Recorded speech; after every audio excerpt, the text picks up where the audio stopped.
Hi, friends. Welcome back to my podcast. I always show the book, Never Too Late. एक साधारण इंसान की कहानी। रुक जाना नहीं तू कहीं हार के, जमाने में सभी को मिलते हैं गम, तुम ना घबराना। यहाँ हर रात की सुबह है, तुम ना घबराना। जीना होगा, संघर्ष करना होगा। सक्सेस, फेलियर, हार, जीत, ये सब ट्रांजाइंट है। और कौन कहता है कि जिसके पास सक्सेस है वो रियली सक्सेसफुल है? मन के हारे हार है, मन के जीते जीत। मन को कभी हारने नहीं देना। मेरी इस कहानी में एक किस्सा है जो मेरी पत्नी का है, ज्योति मलिक। बहुत सारी क्रेडिट मुझे मिलती है अपने बच्चों की सक्सेस में। एक परसेप्शन क्रिएट हुआ है कि फादर ने बहुत कुछ सैक्रिफाइस किया, लेकिन जो रियल हीरो होता है वो कभी कभी अनसंग रह जाता है। और इस केस में मेरी पत्नी है ज्योति मलिक, जिन्होंने एक ही फोकस रखा, उनकी फैमिली, उनके बच्चों का सक्सेस, अपने पति का ख्याल। और एक बड़ी रोमांचक लव स्टोरी है हमारी। कॉलेज का लास्ट ईयर था मेरे पास सिर्फ 6 महीने का गैप था और मुझे एग्जाम अपेयर करना था, लेकिन उस 6 महीने के गैप में मैं कॉलेज इसलिए आ रहा था क्योंकि मुझे महेंद्र जोशी ने खिलैया एक प्ले है उसमें साइन किया था, और उस रिहर्सल के लिए मैं कॉलेज एनएम कॉलेज आया करता था। उसी एक रिहर्सल के दौरान हम लोग गर्ल्स कॉमन रूम को आफ्टर कॉलेज आवर्स में हम लोग एक रिहर्सल हॉल बनाते थे स्पेशल परमिशन में, और वहाँ हम लोग रिहर्सल करते थे। और मेरे साथ जो मेरे को एक्टर्स थे, जब हम अश्वत्थामा कर रहे थे उसमें विपुल अमृतलाल शाह थे, आतिश कपाड़िया थे, और देवांग था। तो 3-4 अच्छे एक्टर्स थे जिन्होंने आगे जाके बहुत नाम किया। उस वन ऑफ दोज रिहर्सल, जब वो रिहर्सल हो रही थी, तो एक दिन एक गलती से एक लड़की उसमें से एक गर्ल्स कॉमन रूम में उसने पर्दा खोला, और उसने उस गर्ल्स कॉमन रूम में एंटर किया। उसने देखा, अरे मेरे गर्ल्स कॉमन रूम में ये कौन लोग हैं, 10-12 रिहर्स कर रहे हैं। बहरहाल वो अंदर एंटर उसने किया। मैंने उस लड़की को देखा और ये पहली बार मैंने देखा था, और उस चेहरे को देखकर मुझे ऐसा एहसास हुआ कि शायद जन्मों से मैं इस पर्सन के लिए वेट कर रहा हूँ। ये कमाल मैजिक होता है। और मैं 19 साल का था। तो इतनी सारी जो मेरी कहानी आपने सुनी, उस कहानी का सबसे जो इम्पोर्टेंट चैप्टर था वो ये था। और वो मेरे सामने से गुजरी और चली गई, और towards the rest rooms of the girls. और मैंने कुछ अपने दोस्तों को देखकर कहा कि I am sure I am going to marry this woman. तो सारे दोस्त हैरान हो गए, बोल रहे तेरे को पता है इसको 100 रोज डे पे 1000 रोजेस मिले हैं, पूरा कॉलेज इसके पीछे मिले। ओ ऐसा है, अच्छा एनीवे। बट मुझे पता नहीं क्यों ऐसा लगा कि she is my future wife. And trust me, मैंने उसके बाद ना कभी कोशिश भी नहीं की, ना ढूंढने की, ना बात करने की, ना कुछ करने की। बस वो एक लम्हा था जो हमने एक दूसरे को देखा। उसके कई महीनों बाद ज्योति ने रास्ते ढूंढते ढूंढते ढूंढते, रिश्ते ढूंढते ढूंढते, कॉलेज फ्रेंड्स ढूंढते ढूंढते, मेरा एक फ्रेंड था जमुना दास मजीठिया, उसके थ्रू मुझ तक पहुंचने की कोशिश की, कि उसने भी उसको बताया कि एक लड़का था, एक्टर था, जो तुम्हारे साथ काम कर रहा था। आप सोचिए, वो जब डिसाइड कर लेती है कि उसे कुछ चीज़ पानी है तो वो पूरी कोशिश करती है। और उसने मुझे ढूंढा, और हम 4-5 महीने के बाद फिर एक बार मिले। वो मेरी तरफ आई और उसने बोला, हाय आई एम ज्योति मलिक। और इस कहानी का शॉकिंग ये चीज़ है कि मैंने उस लड़की से हाथ मिलाया, सेड हेलो। मैं 19 साल का था, वो 15 साल की थी। और उसको देखते ही मैंने कहा कि विल यू मैरी मी? और दो जो होता है ना कि एक स्ट्रक इन लव, किसी को पता नहीं कि क्यों, कैसे, कब, हमने तो कोई कोर्टशिप भी नहीं की, मोहब्बत भी नहीं की, बस एक दूसरे को देखा और ये एक्चुअली ऐसा हुआ। और उसने कहा yes, I want to marry you. But हमने दोस्ती भी नहीं की, हमारा कोर्टशिप भी, उसके बाद हमारा रिश्ता 5 साल तक चला। और उन 5 सालों में मुझे इस चीज़ का एहसास हुआ कि मैं एक डिफरेंट कम्युनिटी से था। वो एक बहुत ही स्ट्रिक्ट तेलुगु कम्युनिटी से थे, तो ये तो इम्पॉसिबल था कि we could have got married. But by that time we had fallen in love and there was no way that we could separate. But वो उसका इतना स्ट्रांग नेचर था कि वो भागना नहीं चाहती थी, ना अपने माँ बाप के परमिशन के बगैर शादी करना चाहती थी। एंड जैसा डेस्टिनी ने होना था, तो मेरे रीरन्स जो थे महाभारत के वो बहुत होते चले गए, 87, 88, 89। और देवव्रत का जो रोल था जो मैंने प्ले किया था, गंगापुत्र देवव्रत का, वो बहुत नोटिसेबल हुआ। और कहीं मेरे फादर इन लॉ को मुझसे मिलने की एक ख्वाहिश हुई। और ये कनेक्शन देखिए, राष्ट्रीय प्रोडक्शन के किसी एक वेडिंग सेरेमनी में he was invited because he was working with state trading corporation, and वो वहाँ पर आए, वहाँ पे मुझे मिले और मुझे देखकर खुश हुए। और मुझे खुद ही कहने लगे, इतने होनहार हो, खूबसूरत हो, तुमको तो अभी पहले अपना कैरियर बनाना चाहिए, तो तुम ये रिलेशनशिप में कैसे पड़ गए? और मेरा आंसर था, मेरी ज़िंदगी में मुझे और कुछ नहीं चाहिए, सिर्फ ज्योति चाहिए। तो शायद ये मेरी ज़िंदगी का एक बहुत बड़ा स्टेटमेंट था। और हम लोगों ने 1989 में शादी कर ली, 5 साल की दोस्ती के बाद, 6 साल की दोस्ती के बाद। बट ट्रस्ट मी, एक ऐसा साथी मिलना जो आपके पूरे जीवन के उतार चढ़ाव में, आपकी पूरी जिंदगी के संघर्ष में आपका साथ दे, रहे वहीं एक संकल्प के साथ, तो मुझे लगता है कि वो 100% उसमें पावरफुल थी। मुझसे शायद काफ़ी भूल चूक हो गई अपनी ज़िंदगी के रिश्तों में, बट वो डटी रही। उसका सिर्फ एक ही मार्ग था, उसका एक ही व्यू पॉइंट था, उसके बच्चे।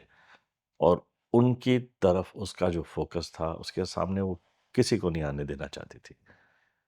उसने अपने ज़िंदगी के लिए अपनी पूरी ज़िंदगी कुर्बान कर दी अपने बच्चों के लिए, हर माँ करती है। और अपने पति को बहुत सारी चीज़ों से बचाने के लिए, बहुत सारे, एक एक वॉरियर, यानी कि एक, जिसको कहते हैं ना लेडी क्रॉफ्ट, बैंडेड क्वीन, उस तरह की शक्ति उसने मेरे जीवन में वो लेके आई। और हर एक पल, हर एक समय के अंदर उसने मेरा साथ दिया। ऐसे ऐसे मोमेंट्स आए मेरी ज़िंदगी में जहाँ पर मैं कंप्लीटली शैटर हो गया। एक ऐसा मौका आया मेरी लाइफ में जब लोग ये कहने लगे, मेरे फैमिली कहने लगी, अंदर बाहर के लोग कहने लगे कि अब ये मेंटली फिनिश हो चुका है। और ये एक्चुअली मेरे 1 साल का जो बहुत बड़ा डिप्रेशन था, तो इसे ना हम लोगों को हॉस्पिटल शिफ्ट कर देना चाहिए, या इसको को रिहैब में डाल देना चाहिए, बिकॉज ये तो किसी चीज़ के लायक है नहीं। और ये चीज़ मेरी वाइफ सुन के, मासूम थी, उसको समझ ही नहीं आया कि पता नहीं जीवन में क्या हुआ। और तब तक काफ़ी साल, 7-8 साल गुजर चुके थे। एंड अमल मेरा बेटा हमारी ज़िंदगी में आ चुका था। और मुझे हमेशा से लगता था कि मैं एक प्रोटेक्टिव फादर नहीं बन पाया, मैं रियली उसके लिए बहुत कुछ नहीं कर पाया। फिर एक थॉट मेरे मन में जब लोगों ने पूरे फेथ के साथ लोग मेरे अपने मेरे दोस्त सब ने कहने लगा कि ये तो बेड रिडन हो गया है, mentally he is deranged and कुछ नहीं हो सकता उसकी लाइफ में। मैं एक दिन सुबह अचानक उठ के, आज भी मेरा कनेक्ट है, मैं सी साइड पे ज़रूर जाता हूँ अर्ली मॉर्निंग। मेरा कुछ रिश्ता है सागर के साथ, सी के साथ, अर्ली मॉर्निंग के साथ। और वहाँ जाकर मैंने सोचा ये क्या हो गया मुझे? मैं तो कभी ना हार मानने वाला इंसान ऐसे कैसे अपनी ज़िंदगी के साथ इतनी बड़ी मतलब जिस पोज़ीशन में था, लोग सब हामागमी मेरे घर में हो गई कि कहाँ चला गया डब्बू? क्योंकि मैं 4, साढ़े 4, 5 बजे उठ के बीच चला गया था। ये जो होता है ना, यहाँ पर ये जो आइसोलेशन होता है, ये जो अकेलापन होता है और जब इंसान को ऐसा लगता है मेरे पास कोई रास्ता नहीं है और मैं कुछ नहीं कर पाऊँगा और मुझसे कुछ नहीं होगा। मैं आपको बताता हूँ ये ज़िंदगी का सबसे बड़ा टर्निंग पॉइंट होता है। अगर इंसान इसको पार कर ले, मैं मानता हूँ कि भयंकर है, बहुत डिफ़िकल्ट है, टूट जाता है इंसान, बिलीव नहीं करता कि कुछ हो सकता है, मान नहीं सकता कि मैं आगे बढ़ सकूँ, मैं साँस भी नहीं ले पाऊँगा। लेकिन अगर कहीं से अंदर की आवाज़ अपने बुज़ुर्गों की जो शक्ति है अगर उसको इंसान अंदर से निकाले और कुछ सोचे कि मैं कुछ नहीं, हार नहीं मानूँगा, मुझे कुछ करना होगा और 10 साँसें ले और सोचे कि मुझे और मैं क्या कर सकता हूँ। तो कहीं न कहीं से कोई जवाब ज़रूर आता है और बात बनती है और मेरे साथ ऐसा ही हुआ। उस दिन सुबह मैं जब ये सोचकर, क्योंकि उससे पहले तो मैं चल भी नहीं पा रहा था, जा ही नहीं रहा था कहीं। डिप्रेशन का ऐसा शिकार हो गया था और इतनी मुझे परेशानियाँ थी कि मुझे समझ नहीं आ रहा था मैं करूँ क्या?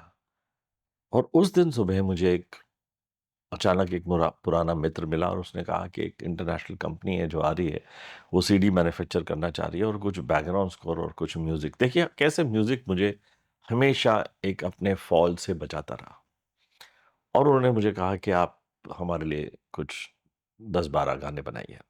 मुझे ऐसा लगा कि एक नई अपॉर्च्युनिटी आई है और उस ज़माने में लाइव म्यूज़िक में गाने हुआ करते थे, कोई प्रोग्रामिंग करता नहीं था। और मैंने डिस्कवर किया, कुछ मेरे ऐसे फ्रेंड्स जैसे सलीम सुलेमान हैं और राजू सिंह हैं, कुछ ऐसे टेक्नीशियंस मुझे मिले जहाँ पर हम प्रोग्रामिंग के थ्रू म्यूज़िक बना सकते थे और हमें म्यूज़िशियंस के पास जाने की ज़रूरत नहीं थी और मेरे पास बजट भी नहीं था। बट उसको मैं सेंटर स्टेज कैसे लेके आऊँ, तो मैं फिर कोई मैंने आइडिया लगाया और इस बार मेरी ज़िंदगी में एक एंजल बन के आई पूजा भट्ट। और पूजा भट्ट जी ने बोला कि वो गा तो नहीं सकती, लेकिन वो अपना फ़ोटो देंगी एल्बम के कवर पे और एक इंग्लिश गाना हमने उसके अंदर रिकॉर्ड किया, जिसमें वो एक अच्छा मैंने एक फ़िलॉसफ़ी उसके अंदर मैंने डाली थी और वो उन्होंने वर्ड्स की तरह उसको पिरो के उसमें गाया था। इन लव करके एल्बम था और वो एल्बम सीडी में बना, उसके साथ मैंने बहुत सारे गाने किए। फिर उस तरह से मेरे संगीत का जो कनेक्शन था, वो संगीत से जो जुड़ने का जो चांस मुझे मिला, मुझे रियलाइज़ हुआ कि बार-बार, हर बार संगीत मेरी ज़िंदगी में वापस आ रहा है और वो फ़ेज़ से मैं बाहर निकल पाया, लेकिन मुझे बहुत समय लगा।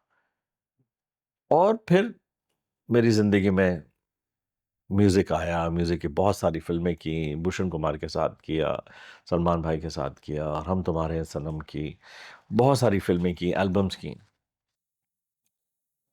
और एक फ़ेज़ जब ख़त्म हुआ 2005 या 6 में, जब मेरे पिता बहुत बुरी तरह बीमार हुए। तब तक मुझे समझ तो आ गया था कि अभी एक बहुत बड़ा चेंज आया है म्यूज़िक के डायनामिक्स में और मैं अपने आप को वहाँ कहीं प्लेस कर नहीं पा रहा था। और मैं अपने पिता के क्लोज़ बहुत था। मैं किसी भी लेवल पे उनको अकेला नहीं छोड़ना चाह रहा था। मैंने अपना सारा जो मेरा अस्तित्व था, सारा जो मेरा जीवन था, जो सारी चीज़ें जो थी मैंने अपने पिता के उस समय के अंदर मैं उनके साथ जुड़ गया, उनका ख़्याल रखना, उनको शेव करना, उनकी हाइजीन का ध्यान रखना, उनकी मेडिसिन्स का ध्यान रखना, सुबह 4 बजे जाना, रात को 2 बजे घर आना। मैं दिन भर उन चक्रों में बिज़ी हो गया। और जब मैं लौट के आया कि ज़िंदगी को अब मैं देखूं कि अब मुझे कहाँ से शुरू करना चाहिए और अपने काम के प्रति देखा, तब तक काफ़ी कुछ बदल चुका था। और मैंने उस दिन जब मैं घर लौट कर आया, मैंने अपने बच्चों को देखा। एक 10 साल का अरमान था, 15 साल का अमल था, ज़िंदगी का भाव जो था वो आगे निकल चुका था। ये मेरी ज़िंदगी का बहुत बड़ा टर्निंग पॉइंट था जब मैंने उन दोनों बच्चों को हग किया। ऐसा लग रहा था मानो हिस्ट्री एक पैटर्न पे चलती है, या ज़िंदगी एक हमारे लेगेसी में एक पैटर्न पे चल रही थी। मैंने अपने पिता की पूरी जर्नी देखी थी। 10 साल की उम्र से लेके जब तक मैं 20 तक पहुंचा तो उनकी कहानियां सुनता रहा। फिर मैंने अपने ब्रदर की ज़िंदगी की हार्ड वर्क और डेडिकेशन और सुपर सक्सेस, फिर फेलियर, फिर सक्सेस, फिर फेलियर, अप्स एंड डाउन्स उनकी लाइफ के देखे। मैंने अपनी ज़िंदगी के अंदर आइसोलेशन देखा, अपनी ज़िंदगी में फेलियर देखी। और मेरा एक सिंपल थॉट प्रोसेस बनता चला गया। मैं कभी भी किसी से ग्रज नहीं करता था, यानी कि किसी को मुझे ब्लेम नहीं देना था। कभी कभी एक आउटबर्स्ट होता था, बट मुझे ऐसा लगता था कि ये blame game is not the solution. हर इंसान को अपने आप ही अपने जीवन का जो पाथ है उस पे उसको सफ़र करना पड़ेगा। वो किसी पे एलिगेशन करके इसकी वजह से नहीं हुआ, उसकी वजह से नहीं। जैसे जैसे हमारी भी फैमिली सक्सेस दिखती चली गई, जैसे बच्चे बड़े होते गए, तो मुझे इस चीज़ का अंदाज़ा हो गया कि सक्सेस के साथ अपने चैलेंजेस आते हैं, और सक्सेस के साथ अपनी अपनी रिलेशनशिप डेवलपमेंट्स हैं, वो जो जो होती हैं वो चेंज होती रहती हैं, और वो इक्वेशंस चेंज होते रहते हैं। आज मुझे मौका मिल रहा है कि मैं ये पॉडकास्ट करूं। मैंने ये किताब नेवर टू लेट पूरे वर्ल्ड में रिलीज़ की है। ऑफकोर्स मेरी ही कंपनी एमडब्ल्यूएम के थ्रू मैंने इसको लॉन्च किया है, और मैं लोगों तक इसलिए इसे पहुंचाना चाहता हूं कि ये कहानी और ये जर्नी शायद किसी को किसी कोने में, या किसी यंगस्टर को, या किसी म्यूजिशियन को इतना इंस्पायर कर सकती है कि जीना होगा, लड़ना होगा, बढ़ना होगा, रुकना नहीं है। हमारा संगीत और बच्चों का जो भी कंट्रीब्यूशन है टुवर्ड्स म्यूज़िक, वो उनके दादा श्री सरदार मलिक की देन है, और उनकी तरफ ही हम डेडिकेट करते हैं। बिकॉज़ वो ना होते, उनका संगीत ना होता, तो शायद हम नहीं होते, और हमारा कोई भी आइडेंटिटी जो है, जो कुछ भी है, हम हैं, वो उनकी वजह से, उनके होने से है। और हमारी फैमिली का योगदान बहुत बड़ा रहा। मैं अनुज जी को फुल क्रेडिट देना चाहता हूँ कि उन्होंने अपनी ज़िंदगी में कमाल का काम किया, और अपनी फैमिली के नाम को नेशनल अवार्ड तक लेके गए। और उसी तरह जिस तरह से उन्होंने अपने पिता श्री सरदार मलिक का ड्रीम पूरा किया, मेरे बच्चों ने, अमल अरमान ने, एक ही दिन में 2 फिल्म फेयर अवार्ड जीत के मेरी ज़िंदगी के अंदर एक नया चैप्टर लाके खड़ा कर दिया।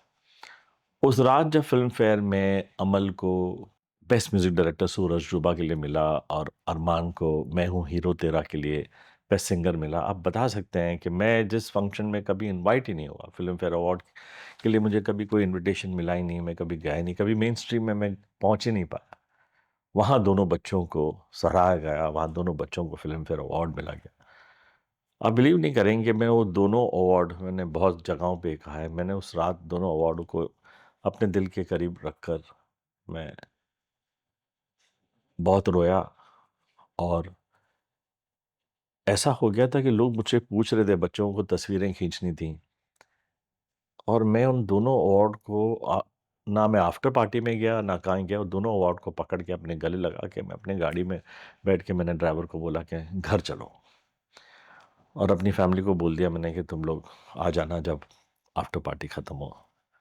और उस रात मुझे ऐसा लगा कि मेरी ज़िंदगी के जो डिकेड्स निकल गए थे, वो परिश्रम जो निकल गए थे, जो समय निकल गया था, उसका ये ईश्वर ने मुझे जवाब दिया है। और मेरी खुशी की कोई भी मतलब you can not define how happy I was. फिर जब ये सक्सेस और ये बच्चों की फैंटास्टिक जर्नी को मैंने देखा, हमने शोज़ किए, इनकी परफॉर्मेंसेस की, इतनी सारी फ़िल्में, और मेरा खाली एक ही ख्वाब था कि अमल अगर म्यूज़िक दे तो सारी फ़िल्में सुपर हिट होनी चाहिए। और उसके बाद उसकी Dhoni, love story and Kapoor and sons and airlift, और एक के बाद एक के बाद और जितने भी 50, 60, 70 पिक्चरें उसने की हैं, सारे ब्लॉकबस्टर्स हुई। मतलब almost all songs were capturing the hearts of the millions. वो एक फुटप्रिंट बन के रह गया। और आज भी मैं हर गीत अपने बेटे अमल का सुनता हूँ तो मुझे इतना गर्व होता है कि इस बच्चे ने इतना अच्छा काम किया। अरमान गाता है, अरमान रहमान साहब के लिए गाता है, शंकर एहसान के लिए गाता है, सलीम सुलेमान के लिए गाता है। तो मुझे बड़ी खुशी होती है बिकॉज़ उनका टैलेंट उनको उन महान संगीतकारों तक लेके जाता है। वहाँ पर कोई रिकमेंडेशन तो चलेगी नहीं, और काम अच्छा होगा तो ही आपको काम मिलेगा। सो कन्नड़ा फ़िल्म इंडस्ट्री से इतने सारे गाने, तेलुगु इंडस्ट्री में इतने सारे गाने गाना, मल्टी लैंग्वेज में अरमान ने अपना नाम किया। अब वो ग्लोबल सिंगर बनना चाहता है। तो ये सारी चीज़ें जब मैं देखता हूँ, जब मेरे सामने हुई हैं, तो मुझे लगता है कि एक पिता को बड़ी खुशी हुई है। मेरे अंदर जो एक पिता है, उसको एक बहुत बड़ी सैटिस्फैक्शन मिली। लेकिन क्या मैं अब रुक जाऊँ कि मैं आगे नहीं सोचूँ? नहीं, वो मेरा सेल्फिशनेस होगा। जिसकी वजह से मैंने अपनी ज़िंदगी में एमडब्ल्यूएम एक लेबल और एक कम्युनिटी क्रिएट की। यहाँ पर मैं अपने अधूरे गीत, अपने अनसुने गीत, मेरे जो वॉइस नोट्स हैं, उनको मैंने एमडब्ल्यूएम में डालना शुरू किया। जो वो गाने हैं जो मेरी खुद की कंपनी पे रिलीज़ होते हैं, और मैंने उस चीज़ को ओपन कर दिया for all singers and talented people कि अगर आपके पास रास्ता नहीं है और आपके पास गाइडेंस नहीं है, और आप अगर अच्छा गाना बना सकते हैं, कंपोज़ कर सकते हैं, सिंग कर सकते हैं, आप मेरे पास आइए। मैं सबके लिए रेडी हूँ। शर्त सिर्फ़ इतनी है कि वो काम अच्छा हो और उस मायारी काम को मैं आगे ले जा सकूँ। क्योंकि अब मेरा जो म्यूज़िकल थिंकिंग है वो ये है कि अच्छे गाने हों, अच्छे लोगों के साथ जुड़ूँ, अच्छा काम करूँ, और सही मायने में I have only just begun. मेरी कहानी तो सिर्फ़ अब शुरू हुई है। थैंक यू वेरी मच, और अगले एपिसोड में हम फिर मिलते हैं।